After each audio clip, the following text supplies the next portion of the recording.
مولاي صل وسلم دائما أبدا على حبيبك خير الخلق كلهم. بسم الله الرحمن الرحيم. الحمد لله رب العالمين والعاقبة للمتقين والصلاة والسلام على سيد الأنبياء وخاتم المرسلين وعلى آله وأصحابه اجمعین. اما بعد، قرآن پاک کا 28واں پارہ سورہ المنافقون کی آیت نمبر 9. اللہ رب العزت ارشاد فرماتا ہے: یا ایھا الذین آمنو، اے ایمان والو. یہ خطاب بتا رہا ہے کہ اللہ رب العزت جو آگے بات کرنے والا ہے، جو کہنے والا ہے، وہ یہود و نصارہ، کفار، ہنود، مشرکین کسی کے بارے میں نہیں ہے. وہ بات خاص طور پر مدینے کے تاجدار کا کلمہ پڑھنے والوں کے لیے ہے. سبحان اللہ. وہ ہماری بات ہے. اللہ تعالی ہم سے کچھ کہنا چاہتے ہیں اور ہمیں مخاطب کرتے ہوئے اللہ تعالیٰ نے فرمایا: اے ایمان والو. یہ اللہ تعالیٰ کی مہربانی ہے کہ اس نے ہمیں عزت کے لفظوں سے خطاب کیا. سبحان اللہ. مولانا جلال الدین سیوطی رحمۃ اللہ علیہ نے یہ روایات نقل فرمائی ہیں.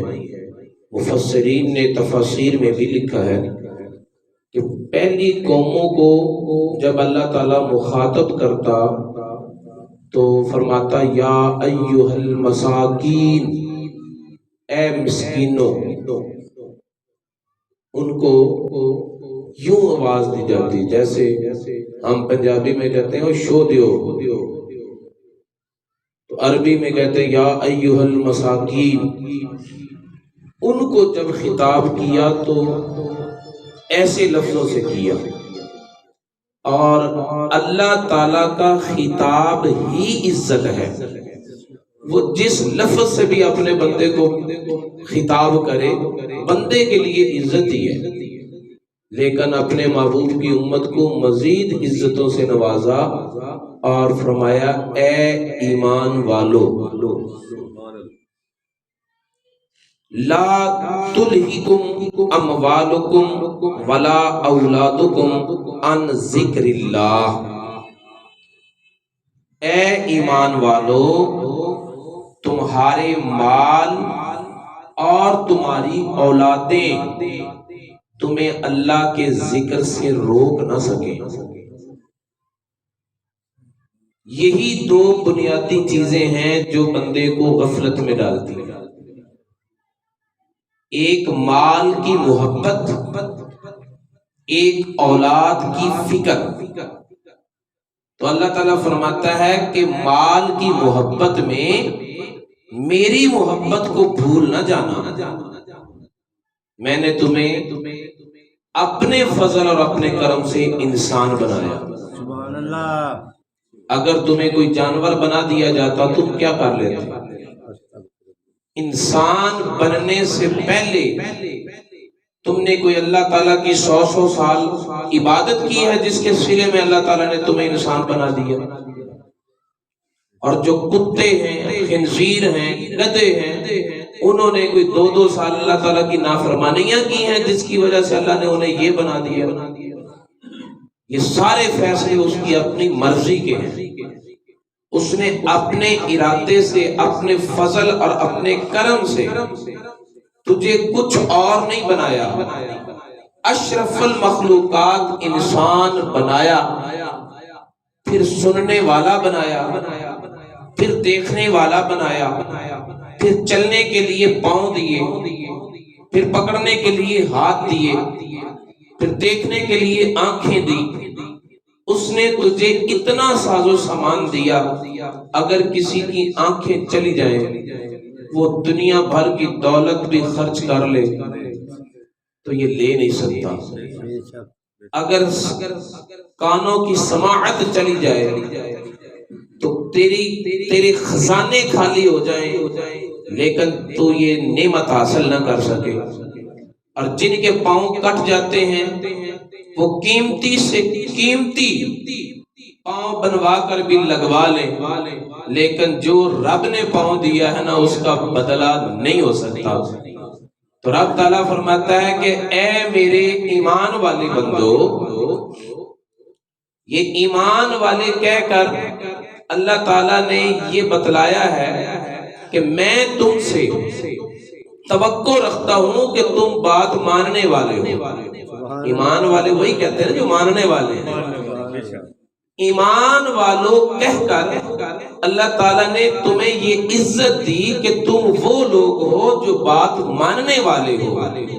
اور پھر فرمایا کہ تمہارے مال، تمہاری اولادیں یہ میرے درمیان آڑ نہ بنے۔ مال کی محبت تجھے خدا کی محبت سے بیگانہ نہ کرے، اولاد کی محبت تجھے اپنے رب سے دور نہ کرے۔ اگر ہم اپنی اولاد کے لیے یہ سوچتے ہیں کہ بڑے ہو کر یہ کیا کریں گے، تو یہ بھی سوچنا چاہیے کہ مرنے کے بعد یہ کہاں جائیں گے۔ مرنے کے بعد یہ دوزخ میں جائیں گے یا جنت میں جائیں گے۔ بڑے تو پتہ نہیں انہوں نے ہونا ہے یا نہیں ہونا، مرنا تو ہر ایک نے ہے، دنیا سے تو ہر ایک نے جانا ہے۔ اولاد کی فکر صرف اس کے مستقبل قریب کی نہیں ہونی چاہیے، بلکہ مستقبل بعید کی۔ جب بڑے ہوں گے تو کیا کریں گے، کیا بنیں گے، کہاں رہیں گے، یہ فکر دن رات رہتی ہے۔ تو مرنے کے بعد جب اپنے رب کے پاس جائیں گے تو رب تعالیٰ ان کا راضی ہوگا یا ناراض ہوگا، ان پر یہ فکر بھی ہونی چاہیے۔ یا ایھا الذین آمنوا لا تلہکم اموالکم ولا اولادکم عن ذکر اللہ، تمہارے مال اور تمہاری اولادیں تمہیں اللہ کی یاد سے بیگانہ نہ کر دیں۔ وَمَن يَفْعَلْ ذَلِكَ فَأُولَئِكَ هُمُ الْخَاسِرُونَ، جس نے یہ کام کیا، مال کی محبت میں اپنے خدا کو بھلا دیا یا اولاد کی فکر میں اپنے رب کی یاد کو فراموش کر دیا، رب تعالیٰ فرماتا ہے وہ لوگ خسارہ پانے والے ہیں، نقصان میں ہے وہ لوگ۔ وہ بڑی بڑی کوٹھیاں بنا کر ان کے اوپر نہ لکھے ھذا من فضل ربی، اللہ کا فضل یہ نہیں کہ تجھے دنیا کے خزانے ملے، اللہ کا فضل یہ ہے کہ تجھے سجدے کی توفیق ملے۔ اللہ کا فضل یہ نہیں کہ تیرے بینک میں بیلنس بڑھ جائے، اللہ کا فضل یہ ہے کہ قرآن کی تلاوت تیری زبان پر جاری ہو جائے۔ اللہ کا فضل یہ ہے کہ تو اپنے رب کے گھر میں حاضر باش ہو جائے۔ رب تعالیٰ فرماتا ہے وَأَنفِقُوا مِمَّا رَزَقْنَاكُمْ مِن قَبْلِ أَن يَأْتِيَ أَحَدَكُمُ الْمَوْتُ، خرچ کرو میرے دیے ہوئے سے، میری راہ میں خرچ کرو، اس سے پہلے کہ تم میں سے کسی ایک کو موت آئے، فَيَقُولَ، پھر وہ کہے رب لولا اخرتنی الی اجل قریب فاصدق واکن من الصالحین، اے میرے رب تو مجھے تھوڑی سی مہلت نہیں دیتا، ایک لمحہ نہیں دیتا؟ بھئی میں اگر تجھے یہ لمحہ دے دوں تو کرے گا کیا؟ یا اللہ جتنا دنیا کا مال ہے تیرے نام پر خرچ کر دوں، اور میں صالحین میں داخل ہو جاؤں. یا اللہ تو مجھے ایک لمحہ نہیں دیتا. رب تعالیٰ فرماتا ہے وَلَن يُؤَخِّرَ اللَّهُ نَفْسًا إِذَا جَاءَ أَجَلُهَا. جب کسی جان کی موت کا وقت آ جاتا ہے تو اسے ایک لمحہ بھی اور نہیں دیا جاتا. اس لمحے کے آنے سے پہلے تو اس کی راہ میں خرچ کر اور صالحین میں داخل ہو. رب کے راہ میں خرچ کرنے کا مطلب یہ ہے کہ مولا مجھے مال سے پیار نہیں، مجھے تجھ سے پیار ہے. سبحان اللہ. جیسے حضرت ابراہیم علیہ السلام، ہمیں تو یہ حکم ہے نا کہ مال خرچ کرو اللہ کی راہ میں. ابراہیم علیہ السلام کو حکم ہوا تھا کہ اپنی اولاد پیش کرو اللہ کی راہ میں. حضرت ابراہیم علیہ السلام نے چھری لے کر گلے پر چلا کر کہہ دیا کہ مولا تو نے مانگا ہے نا، یہ مجھے بڑا پیارا ہے، دل کا ٹکڑا ہے، چاند ہے، آنکھوں کا چراغ ہے، لیکن تجھ سے پیارا نہیں. سبحان اللہ. تیری محبت اولاد کی محبت پر غالب ہے. جب کسی کی موت کا وقت آتا ہے تو وہ خواہش کرتا ہے کہ مجھے تھوڑا سا وقت مل جائے تو پھر میں نیکیاں کروں، اللہ کی راہ میں خرچ کروں، میں روزے رکھوں، نمازیں پڑھوں، سجدوں سے سر نہ اٹھاؤں. لیکن تب اس کو مہلت ملتی نہیں. ابھی مہلت ہے، ابھی وقت ہے. وَلَن يُؤَخِّرَ اللَّهُ نَفْسًا إِذَا جَاءَ أَجَلُهَا. ہرگز اللہ تعالی دیر نہیں دیتا، مؤخر نہیں کرتا، مہلت نہیں دیتا کسی بھی جان کو. اذا جاء اجلها، جب اس کی موت کا وقت آ جائے. واللہ خبیر بما تعملون. اور اللہ تعالیٰ فرماتا ہے اللہ تمہارے ہر عمل سے باخبر ہے. اگر یہ یقین ہمارے دلوں میں بیٹھ جائے، اگر یہ مراقبے کی شکل اختیار کر جائے، ہمارے دل و دماغ میں یہ بات جم جائے کہ اللہ ہمارے ہر عمل سے باخبر ہے، تو یہ سوچ ہماری تنہائیوں کو بھی پاک کر سکتی ہے کہ تو کبھی تنہا ہوتا ہی نہیں. تو کب سمجھتا ہے کہ میں اکیلا ہوں، مجھے دیکھنے والا کوئی نہیں.